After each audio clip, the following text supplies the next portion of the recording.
in a digital age. It all comes down to ones and zeros. A hacker sees that hackers never seen a virus like this before. In 2016, we became acutely aware of just how insecure our internet security can be. Attacks on Yahoo, the Democratic National Party, even the Madison County government servers prove just how vulnerable we are to those desperate to gain access. But if you're one of those who are worried about the big hack, think again. Turns out a hacker's best friend may not be a giant corporate server in Silicon Valley.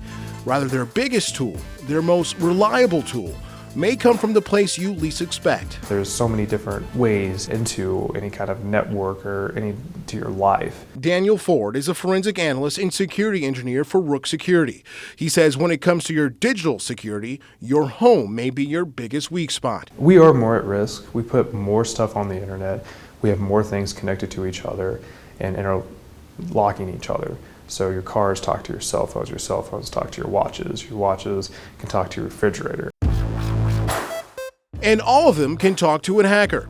Ford says the problem is more and more homes are featuring items that have the potential to connect whoever lives there with the internet. Everything from wireless routers to digital thermostats, even baby monitors and streaming devices. They may make your life more convenient, but guess what? They do the same thing for hackers. That makes it really easy for a hacker to understand, okay, well, here's the hole, I just gotta exploit it. Basically, Ford says all a hacker has to do is flood any of these items with packets. Those are those ones and zeros we were talking about. Eventually, those packets overwhelm your system with so many requests that they basically freeze up, opening up a Pandora's box of your personal information. Their main goal isn't just to take over a Wi-Fi thermostat or your coffee or whatever might be connected to the internet.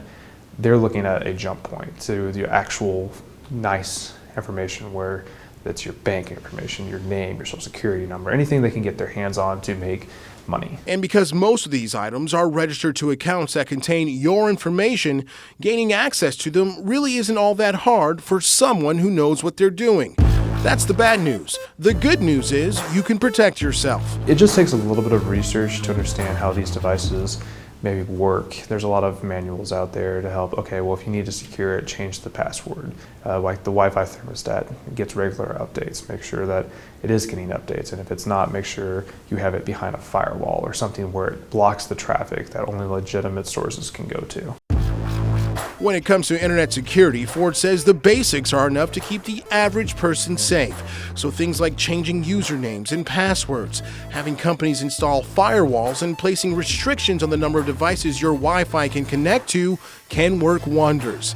That way, your accessibility doesn't turn to vulnerability in a digital age. In general, most people are safe. The biggest vulnerability is people.